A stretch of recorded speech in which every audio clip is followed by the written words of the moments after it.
the Nashville 2 podcast with your host, Edward Fox. G'day, viewers and listeners. It's Ed Fox with another great episode of Nashville 2. Nashville 2 is where we tell your story, your Nashville 2. So if you have a Middle Tennessee story and you want to share it with others, or you know somebody that needs to be on the show, have them reach out and contact us. We'd love to have them. Today, my special guest is an entrepreneur for over 10 years. We're just going to go with Tammy. Is that okay with you? That is perfectly fine. Okay. Tammy Mitchell is my guest today, owner of Nail'd By Tammy, which is a fun name. That's kind of cool. So, Tammy, first question I normally ask is, are you from the Middle Tennessee area originally? No, born and raised in Detroit, Michigan. Oh, wow. Okay. So how did you end up here in the Nashville area? I actually went to Tennessee State University. That's how I ended up here in Nashville. I wanted to be an engineer originally, and Tennessee State University has one of the top engineering programs. Okay. And I have some extended family here, so I wouldn't be completely alone. Right. So that's how I ended up here. So did you follow through with your engineering degree? No, I didn't. I did engineering for a year. Okay. It was very demanding. It is truly a 5-year program. You don't have a social life, and I value my social life. So, so I changed my major to business administration, and I was like, oh no, that's too broad. The salary ranges are too broad. And I stumbled upon business information systems, and that's what I ended up getting my degree in. Okay, and so let's talk a little bit about how you transitioned from a corporate work life to an independent entrepreneurial pursuit. And then we'll transition into how you're helping others understand what they could do with this business as well. So tell me a little bit about how you decided to move. What did the nails start out as a side hustle? No, it never was a side hustle for me. Yeah. So talk me through that. So I've always wanted to do nails since I was in Detroit.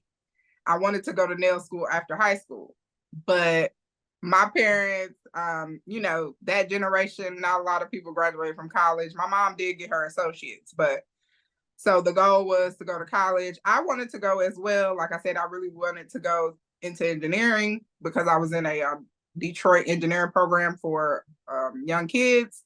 So I was really interested in that. I wanted to go to a HBCU because I've always been in Catholic private schools all my life. So I wanted to go to a public school. And so but my mom always told me, after you get your degree, you can do whatever you want to do. And so I didn't write off go to nail school after college. I worked in IT from 2008 until 2015 when I got laid off. And so that always was in the back of my mind, but I never, throughout college, I didn't do nails on the side or anything. I just focused on school, partying, getting my degree. And then after that, I kind of in my head, like, okay, this at some point I'm going to go ahead and go to nail school. And I had moved away to Coldwater, Michigan for a job. It's like a little village. And while I was there, I was going to go ahead and go to nail school because there's nothing to do there. So I'm like, this is perfect.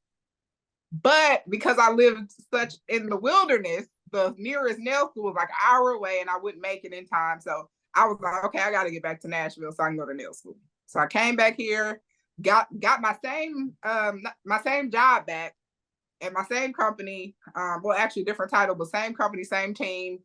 And then I went to nail school in 2013. I started nail school 2013, graduated, got my license in August 2014. 4 months after that, got a layoff notice. I was elated, got severance pay, and started Nail'd By Tammy full time in 2015. Right. And was I reading somewhere on social media that you're opening a new location, or are you changing locations or adding in a location? I'm praying that I get this new location. Okay. Well, when somebody's listening to this or watching this 10 years from now, we will have already known the result, right? That's the nice thing I like about podcasts and videos is that you put them out there on YouTube or whatever platform you're on. We're on all the podcast platforms as well. And I'm listening to a podcast right now from 2014. So it's 10 years old about the sport of cricket. And I really enjoy the sport of cricket. And so you just never know when somebody's going to come across that stuff, which is why I like having guests like yourself on the podcast, because I think that information, a lot of what we're going to talk about today is valuable for budding entrepreneurs, male or female, in whatever industry, because being an entrepreneur is different from being a business owner. And a lot of the times when we talk to people, they don't realize there's a difference. Entrepreneurs take more risks than business owners. Yes. Yeah. Right. And they understand that failure is part of the plan. Right. If you they say if you fail to plan, you plan to fail. Well, yes. But we also fail no matter how good the plans are sometimes, right? And and I've learned that I would prefer to fail sooner. Right. Than later. Yes. Well, because I've had businesses where I've had good success right at the beginning. I didn't learn anything. I didn't learn anything about how to build or run the business in tough times. I had a successful business. Everything was good. And then when it got tough, it's like, oh, goodness, or words to that effect. Yes. What am I going to do? Whereas when I've had a struggle to start the business and failed and failed and failed and failed, and knowing that there's some times to walk away, right? There are times that you have to walk away. There are other times where you have to fight through. How do you know the difference? You don't until normally looking back over your shoulder 5 years from now, 5 years ago, you go, oh, yeah, that was a good decision. That was a bad decision. But sometimes you don't know those. Right. So okay. So you get laid off. You've got your license and you start Nail'd By Tammy. And do you go to people, or do you have a shop, or do you have a booth rental? How does that work when you first started out? So even though I advocate for the opposite of what I'm about to say. Do as I say, not as I do. Yeah. Right, exactly. Because I had this severance check and I've been saving money and stuff, I was able to just jump into getting a salon suite. Right. So that's where I'm by myself, no help, no one to bounce questions off of, no guidance. But I always say you have to have a certain heart and hustle to really curate this whole thing by yourself. And so I went straight into a salon suite, and I have been in a salon suite my entire career thus far. But I've had certain instances where I've been in a shop setting, like a full salon setting, and I see the benefit in being able to work amongst others. Right. For like 4 months, 3 or 4 months before I got laid off, I was working in a bigger suite with another young lady. Right. So I was able to bounce questions off of her, but then when I got laid off, I branched out and got my suite. And so I've been in a suite setting ever since 2015. Right. So I'm ready to expand in a sense of space, not per se building some big old team and having a big old salon, but just I need more space because I do more things than just provide nail services now. Right. And so are you pretty much, I would imagine you're by appointment only, and you, as we talk, and it's March 12th of 24 when we're talking, this first time. Hopefully we'll get you back on as a guest again, if you have a good time. So so this as we talk about this now in March, are you finding that your appointments are pretty solid, or do you still have a fair few gaps in your schedule? So I have gaps, both planned and unplanned. Okay. Well, planned gaps are a different thing. I think planned gaps, we all block out time in our schedule for us and other things that we need to get done. But unplanned times, those are the frustrating ones, because this is when I want to make money and I don't have an appointment, right? I don't have a booking for that 2 o'clock on a Wednesday. I'm like, okay, I need to fill that slot. Right. Make some money. So fortunately, and I'm not going to say this is every single time, but fortunately, I have built my business now to the point where I have other things working for me within my business. So those times in which, okay, there may be some blank spots in the schedule, I'm not so much worried about it because I have, digital products. I have a coaching program. I teach classes. So I always have something to at least supplement those downtimes that are unplanned. Right. Okay.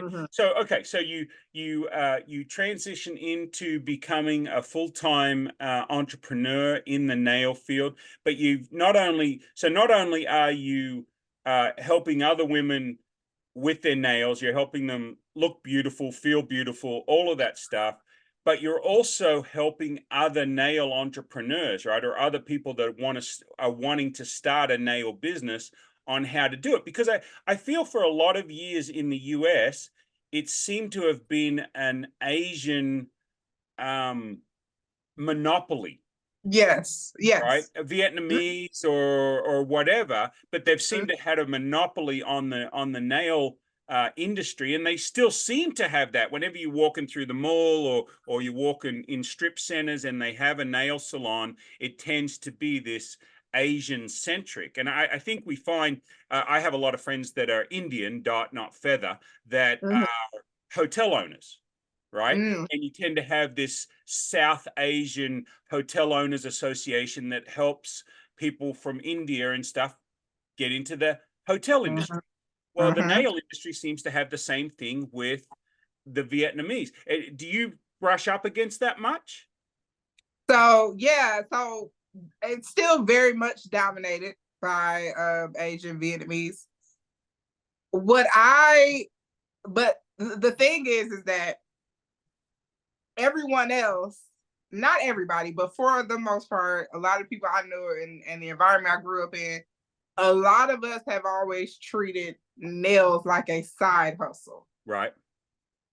Asians or Vietnamese, they came in treating it like a business. Right. So this is how they're able to thrive to the magnitude that they have. Right. Well, they have that mindset. Right. And that's what you're talking about. And that's what you're teaching people is a business is a business is a business. I tell people all the time, dig your well before you need it. Right. So, yes, it's okay to start out as a side hustle, but I would counsel a lot of people and they go, oh, I want to leave my job and do this full time. Well, when you can bank 6 months of your paycheck without touching it, then you can leave your job. You can't leave your job until you can live off your side hustle, and then your side hustle can become your business. That's my choice to counsel people that way about business, because a lot of them come into a business and they don't have a business mindset, right? A lot of us, we work for people and we go in and we put in a day's work and we get a day's pay. And then we get mad when we find out that they're charging out our services at higher than what they're paying us. Well, how do they make money? They have to sell our services and make a profit. Right. And having that business mentality, I have friends all the time and they're like, oh, yeah, I took a couple of legal pads from work. I'm like, that cost them money. Right. Oh, yeah, but it doesn't matter. And sometimes it's more than that. Sometimes it's, a whole office supply cupboard that they've filled from work. And I'm like, you understand that is theft. Oh, it's just some paper clips. They won't miss them. No, if they're actually doing what they're supposed to be doing and keeping track, they're going to miss them and they're going to know that. Exactly. So what has been your big now, did you grow up in an entrepreneurial family? Yes. Well, yes. So my dad, my parents are still married. It's been shock horror. 50 something years right? they've been together. And so my dad has always been an entrepreneur, my business mindset. So even having that hustle, he's always had business mindset. It's never been playing it small, playing it safe. So I grew up around that, but my mother was the 9 to 5, corporate America. It's a good combination. Yeah, it's a good combination. I got both sides of the coin. So, so I always knew that at some point I wanted to have my own thing. Like even with IT, I eventually wanted to open a recruiting agency because until I became a full-time employee with my company that I was at, I came in through recruiting agencies. And so I really just love that, meeting with the people and recruiting people and putting them in different positions. So that was something that I aspired to do, even if I would still be in IT. Right. So having something of my own has always been a desire. But my dad always taught me, like, pick something that you're going to love, that's not going to feel like work. So when I went to college, I was even strategic with that. I didn't want to go to college and get a business admin degree and then be working in a call center. Like I see that so much. And it's not that anything's wrong with the call center. It's just that the seed wasn't planted that even going to college needs to be planned out and really have a true goal. So even with IT, I had a goal. With nails, I had a goal. So yeah, entrepreneurship has been a part of my life. So let's talk about that. So if we've got listeners and viewers and they're going, yeah, but how do I get started? Like, how do I, I don't know anything about nails. Well, maybe it's not nails that they want to start. Like you said, finding something they have a passion for. It transcends any particular industry to be an entrepreneur. You can be an entrepreneur in any industry you want to be in.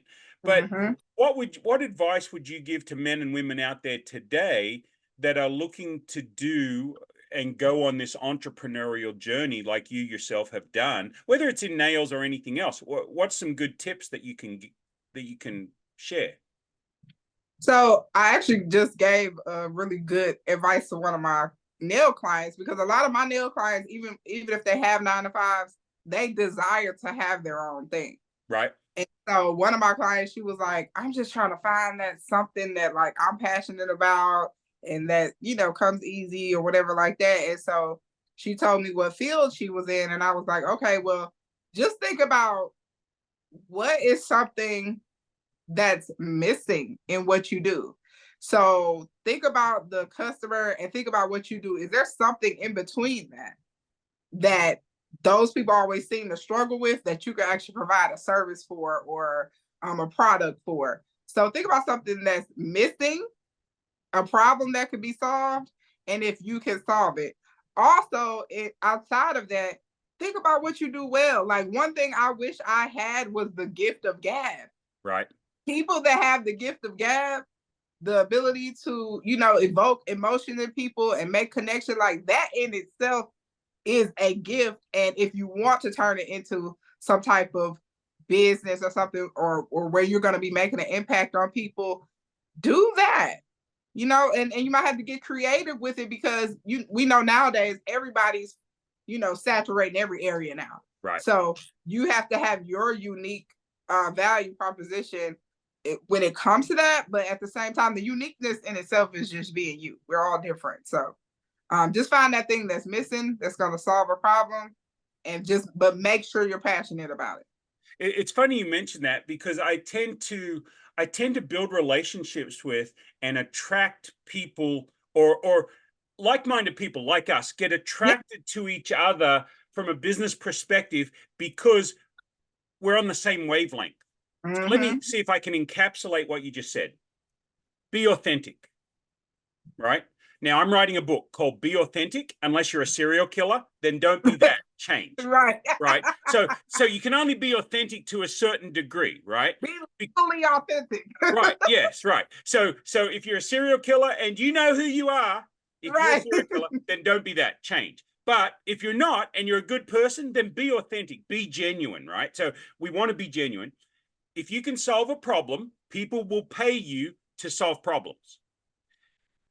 People won't pay you to solve problems just because your product or service is good, right? You have to market it.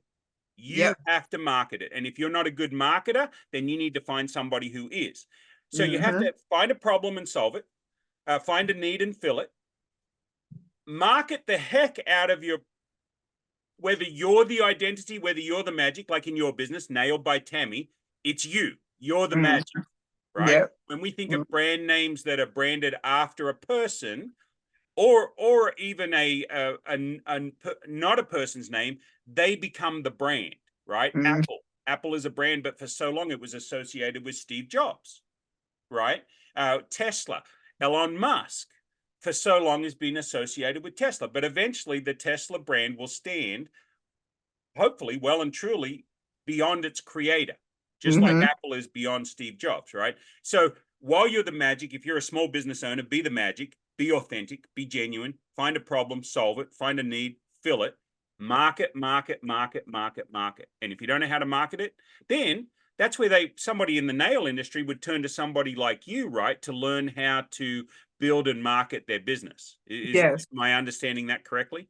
Yes, and that's where my business coaching and mentorship comes in, for my nail tech audience, because that's what I coach on. I coach on marketing and really standing out as a nail artist, not just through the nail artistry, but actually through doing business, building a brand, establishing a brand identity, bringing more awareness, like going to networking events.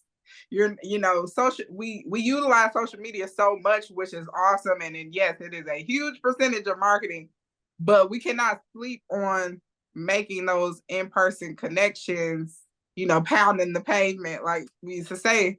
That is still very much valuable. And honestly, I can say that the connections is really what is going to help propel your business beyond where it is. Like, yeah, the money, the online transactions is cool, but if you really want to do some big things, you got to be connected. Right. I think with online transactions, a lot of them are, well, it's in the name, transactional. They're not relationships. Now, we can build a relationship with a brand. Amazon's a good example of a relationship you build with a brand, because Amazon treats me right. Before we got on this call, I ordered a few things off Amazon. I know they'll be delivered tomorrow. I know if somebody steals them off my porch, Amazon will give them to me again. I know if I have a problem, I can return them, right? Amazon has created a trust with me that other companies have not, which is why I continue to use Amazon. It's like Christmas, when those packages arrive, it's great. So I think you're exactly right. I'm a big proponent on effective networking. Right? So many times people don't know how to effectively network. How do we build a relationship? How do we add value to others? Right? And I think there's some great tools out there today to do that. And social media plays a small part in that, but really that face-to-face time, nothing will surpass. This is face-to-face time. Even though a lot of people, because of COVID, didn't like Zoom, we can build a relationship on Zoom. I use Zoom all the time. Like I host online webinars. Like I have a webinar coming up in April. Sometimes I'll do like weekly webinars. I have a free Facebook group for my Next Level Nail Tech community. I get on there inside Facebook and do live training. So there's many ways to connect outside of just posting a post on Instagram or on TikTok or wherever. Exactly. And then adding effective networking, whether it's virtual or in person, is important as well, right? And so teaching people how to effectively network is one of my favorites. Because it's really easy if you are genuine about building that connection. If I say to you, Tammy, hey, it's been great to meet you. How can I add value to you? What can I do that would add value? Who do you need to be connected with? I can show my genuineness, but that's only half the story. I then have to follow through and back that up. Right? I then have to do what I'm committing to do. Instead of just sounding good, you actually have to do the work, right? And I think that is key. So tell me a little bit about your different things. You've got the Nail'd By Tammy. You've got the coaching. What else are you doing? So I'm teaching. So yes, I teach the marketing side and business side with my coaching program, but I teach one-on-one classes. I do group, workshops on actual nails, the team workshops. I speak. I do speaking engagements. I host events, small networking events called the Nail Tech Link Up. My next one is going to be virtual, and then I'm doing a summer tour. I let that slip. Well, when they listen to this podcast 5 years from now, they go, "Oh yeah, I remember that summer too." Yes, yes. So this is good. This is perfect timing. And then my big thing that I rescheduled it to September, but I am doing a nail competition and networking and panel event in September. Okay. Yes. Awesome. So I do a multitude of things, and I'm always traveling. Right. And do you get the comment a lot like, "Oh, you're always so busy. How do you do it all?" Yes, I get that, and I'm like, you know, it's not easy. I've been fortunate to make some really good connections here recently. So I have some help to help me like brainstorm because I can't think of everything. So what I started doing was, since I am a one-woman show, I said, okay, I'm doing these workshops and events. I have to have somebody help me with those, like just coordinating things and just remembering my checklists and things like that. Because, I want them to be executed to a certain caliber, and I'm only one person. I can't do everything. And so that's when like one of my clients, and she agreed to help me for, at no cost. She agreed to help me stay organized and help me make sure my events go smoothly. And so now I've met someone else, and she can't make that commitment anymore. I have someone else helping me. And these people have just been coming to me. Like, it's just been a natural, attraction of the people that I need and resources that I need. So it's working. That's awesome. And so if people want to find you, what's the best way for them to find you? So the number one way is going to be on Instagram, but it is Nail'd by Tammy, and that's nailed without an E, across all platforms. Okay. And my website is nailedbytammy.com. You can Google me. You can Google Nail'd by Tammy. So in the brand name, it's an apostrophe, but obviously in social media and stuff, it's just the apostrophe, like we would see with an apostrophe, but without the apostrophe. So Nail'd, like you said, no E, Nail'd by Tammy. Yeah, they can just do a Google search. You pop up everywhere on a lot of different platforms. Yeah, so that's good. But I love how people look at us and go, "Oh, you're so busy. You never seem." No, we're doing what we love. We're doing what we enjoy. And although it's not easy, it is rewarding helping others. It is. Right? It really is. Giving of self to help others is one of the things. I mean, America's great at it in general. Just I find the hospitality of Americans, which I are one now. I've been a citizen since 2016, but just the generosity. But in Tennessee takes it to a whole new level. Right. It is just so friendly. The first question you get asked at networking events when you move to Tennessee from somewhere else, "Oh, so where do you guys go to church?" It's a very Southern opening question for networking. I had someone ask me that today. Yeah, exactly. So it's like, I'm like, I wasn't expecting it. I am a Christian, but I wasn't expecting it. I lived in Kansas for 30 years. We part of the Nazarene church up there. And then I come here and I'm at a Connect Nashville networking event. And somebody says, "Oh, where do you go to church?" And we're like, "Oh, well, we're looking for one." And then I'm at a B&I group the next week. And somebody there says, "Oh, you should come to my church." I love the South. I love the South. Now for people that aren't of that interest or don't have that perspective, that's fine too. They weren't overbearing about it, but it was really good that, hey, they want to help you. They want to see what they can do to add value to you. And that's what I love about the business community in Nashville, and why I started Nashville too, is you and I probably would have never have got to meet. We're in different industries, right? And I find if we can find some people that we can hang out with that are like-minded in different industries, there's crossover and synergies that can happen. I can learn things from you. Hopefully, I can share some ideas with you that you find valuable, and we can have those synergistic approaches without having to do business with each other, right? Yeah. Because of the industries we're in. Now, if we do have businesses that cross over and add value to each other, then we should do that too, right? I think one of the times as small business owners, we forget that money talks. Mm-hmm. You know, my dad had a saying that ended up with BS walks, you know. Right. Money I talks, know BS that walks. too. Yeah. But I know how hard it is for a lot of small business owners to pull that $5, to pull that $20 out of their pocket, because they're thinking short term. They don't see Mhm.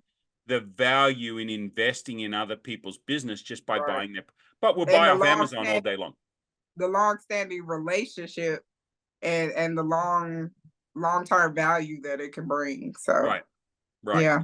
So when you're not working, this is where I ask you about your hidden gems. Now, you filled out the paperwork a while ago. Do you remember what you put? I did, and yeah, I think I remember. Okay, so give Already. me one of your three hidden gems. So I didn't know if it had to be like specifically like restaurants or places like that, but I just gave the three that came on top of my head. That's what we like. So one is OButtonz. It is an event space, but he sells promotional buttons. Okay. And so he has embedded like NFC chips in here, so you can do like the tap and Oh wow. follow people on social media. You can you know, he has truly blown that business up, like just off of making buttons. Like this button was made by him. Okay, so where is he located? So it's OButtonz World, located in Murfreesboro, Tennessee. Okay. It is an event space, and he hosts several community events there all the time. He collaborates with, you know, local businesses, companies, organizations. So it's a very it's like the go-to spot for your events, and that's where I host. The past 2 times, that's where I've hosted my sorry, I'm shaking that's where I've posted I said posted. That's where I've hosted my teen nail workshops there. Right. And he's always doing stuff to connect the community and bring everybody together. So that is the go-to place for your events. Okay. Well, I'm going to have you next time you talk to him, tell him he needs to come on the show. When I get off of here, I have to call him anyway, because he was the one that pushed me to go to Connect Nashville. Okay, well, good. Yeah, because Connect Nashville is good too, and we can talk about that as well. Okay. So what's another hidden gem? QC's Kitchen. Like, so if you're looking for some really good soul food, it is downtown off of Peabody Street, and the soul food is amazing. So that's when I want some really health, like some food that's gonna put me to sleep. Right. I'm gonna go there. I am going to go there. Okay, and then you have one. You're 2 for 2 so far. So a lot of people, when I get them on the show, they've filled out the form like a couple of months before, and they're like, "Oh, I can't remember what I put." Okay, you got one left. What's your other hidden gem? I believe it's. I can't remember. Is it beauty in the name? Beauty? Yep. Beauty is in the Empressed Beauty Academy. Yes, Empressed Beauty Academy. Yes. Okay. Yes. So tell me a little bit about that. So that is Royalty Nails. That's her nail business name. And so that is a beauty school. Okay. It is, I believe, the only Black-owned nail school here in Nashville. And so yeah, and she is a veteran nail tech. And so I always encourage people to always refer like the top schools that I know of. And hers is one of the top nail schools here.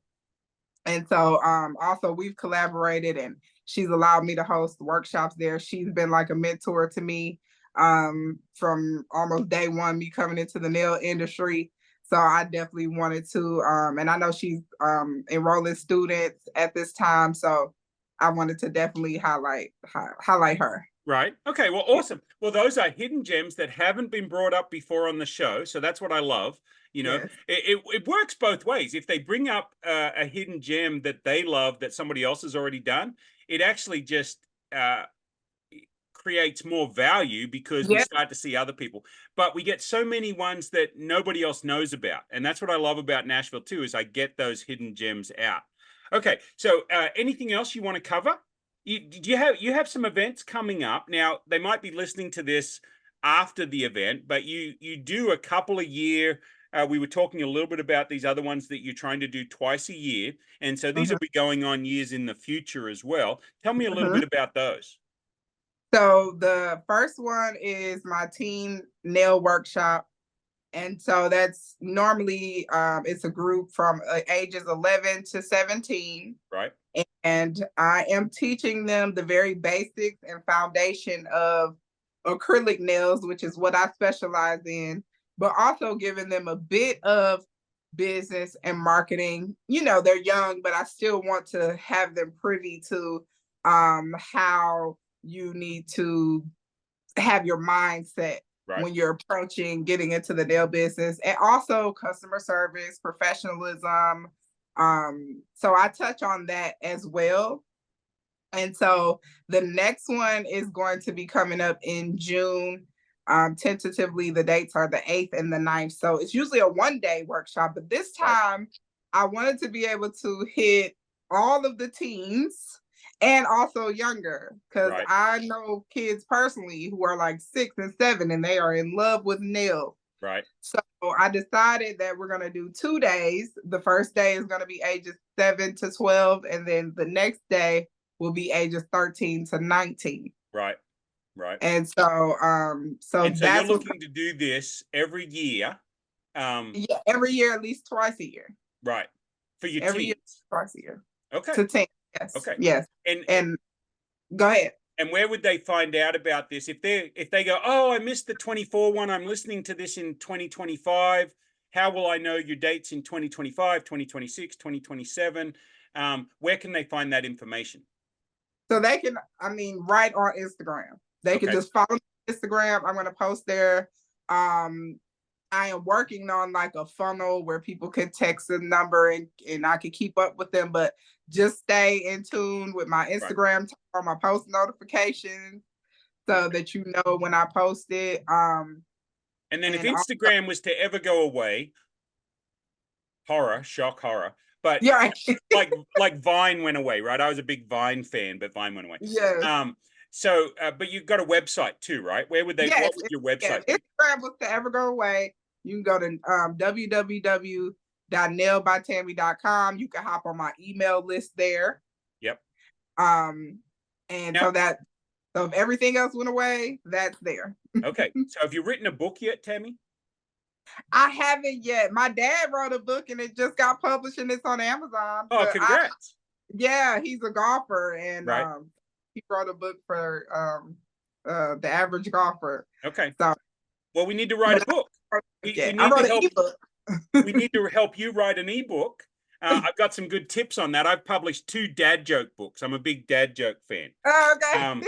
I don't have any of my figurines. I have a little guy I made in this uniform, and he's like a 7-inch figurine. It's called Special Ed, and he tells 101 dad jokes in 9 minutes. I'll go grab one after we do the podcast. I'll show it to you. I've got one out in the living room.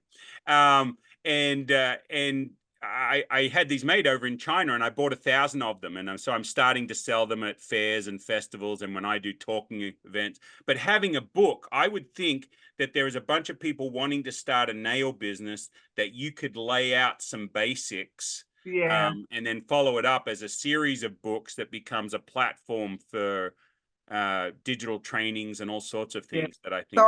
I got bits and pieces of everything working.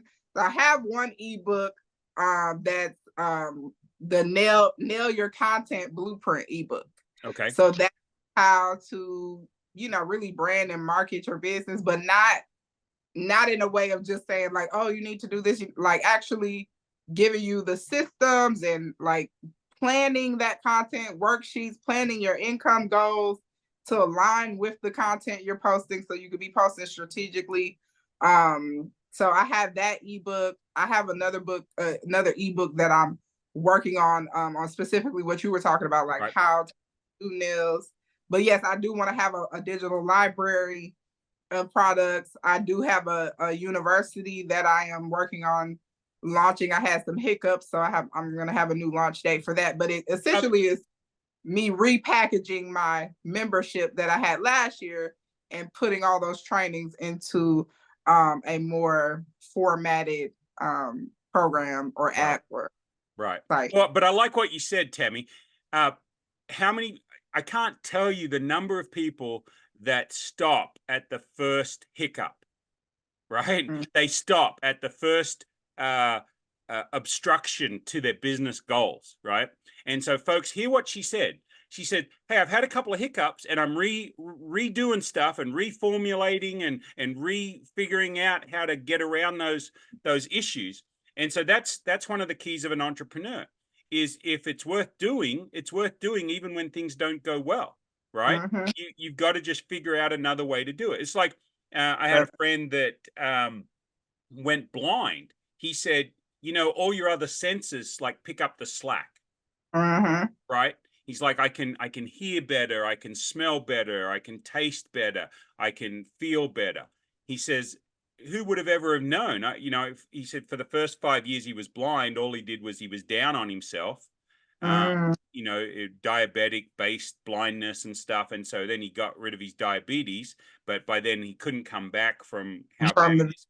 Yeah. So, and I don't know all those details, but I found it interesting that he said, I've now learned to live with it, but it's enhanced my life in ways that I would have never expected.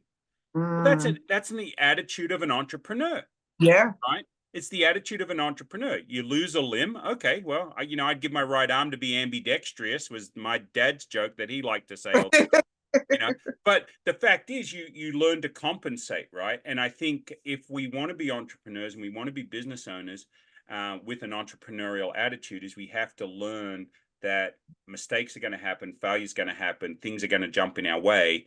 And we just have to push through or around or under or over. So However, any words of wisdom on your journey that you would like to share? I mean, my biggest thing is, I'll say this was a turning point for me. It kind of changed everything, is lean not to your own understanding. Like, give it to God and let him handle it. Of course, you're going to do your part. You're going to continue to do what you're doing, do the work, give it your all, but you can't ask God to fix something and then you're still trying to fix it. So once I did that, every time I do that and I let it go and I let him have it, gosh, everything is happening here. I'm sorry. Now my battery's trying to go low. So pray like it depends on you and pray like it depends on him and work like it depends on you and it gets done. Exactly. And another thing, I just said this the other day, I said, plan for the future, but live like there's no tomorrow. Right. Yeah. Because it all end in a blink of an eye. Yeah. Don't put it off. Sometimes when I leave the house or when my wife leaves the house, we've been married 34 years this February. So just last February, right? And the fact is, you have to tell each other that you love each other every time you walk out the door, because you don't know if they're not coming back. You don't know. Yeah. You don't know what tomorrow holds, right? None of us do. And we're probably thankful that we don't.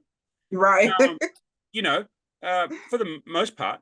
So we have to seize the moment, and we can't put off reconciling with a brother or sister. We can't put off reconciling with a friend because we might never get the chance. So many times, I regret that I didn't tell Dad, blah, blah, blah, blah, blah. Right. Yeah. Well, I told you that. I told you that before he passed, that you will say that. And you said you wouldn't say that. Yeah. And my sister goes, are you telling me you told me so? Well, yes, I am telling you I told you so. So I'm like, just let it go. You can't do anything about it now. You got to let it go and move on. So I tell my kids all the time, make a decision based on the information you have in front of you, right? You weigh all the advice, you weigh all the information, you make a decision and get to running on that decision. And then if you need to change direction, it's easier because you're already moving. It's like you can't turn a boat around that's sitting still in the harbor easily. But if it's steaming towards its destination and it gets told to go to somewhere else, it can move. Right? So make a decision, make it right, people. And then if you get better information or if you decide you no longer want to follow that path, then make a decision to change. Yeah. That's why people, sometimes I heard something one day and I was like, that's so true. You know, a lot of times in life, we're trying to find balance, or even in business, we're trying to find balance. But why we get so frustrated in balance is because when you think about it, when something's balanced, there's no movement. Right. So back to what you said, it's about making a decision. Yes. What's going to take priority today? Instead of me trying to do this and then it sits here and there's no movement and now you're frustrated. Right. So just decision, okay, this is up today. This is up today. So yeah, and I've got 3 kids. They're 25, 28, and 30 as of this date. And my middle child, he's the sort of kid that if he was going to drive to California, he wants to know that all the lights are green before he ever leaves. And I tell him, dude, that's never going to happen. Ever. You can get to the first light. That's all you can count on, is you can plan on getting to the first light. You don't know what that light's going to be, whether it's going to be a red light or a green light. You don't know. Maybe it's a yellow light. He says, oh, that just means you speed up. I can count maybe 2 times in my entire life where I have left my house and hit all green lights. I'm 38. So that tells you, don't count. Exactly. And in Tennessee, if it's yellow, you better just sit still because somebody else is going to come barreling through it. So that's one. I found that even on the green, I still got to watch for the red lights because sometimes they go straight through it.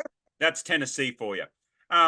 Well, Tammy, it's been great having you on the show. I would love to hear more about what you're doing. And would you come back and do another episode with us? Absolutely. I enjoyed every moment. That'd be awesome.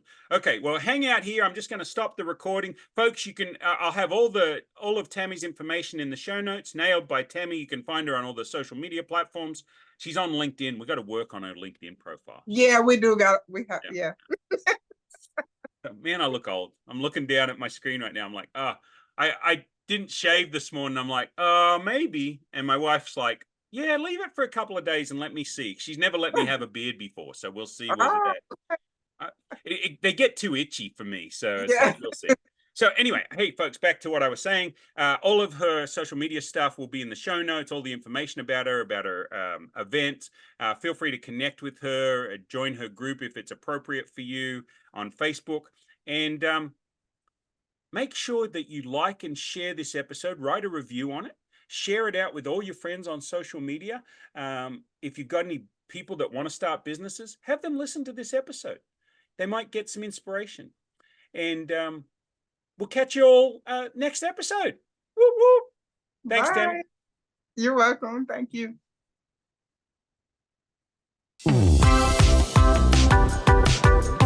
This is the Nashville 2 podcast with your host, Edward Fox.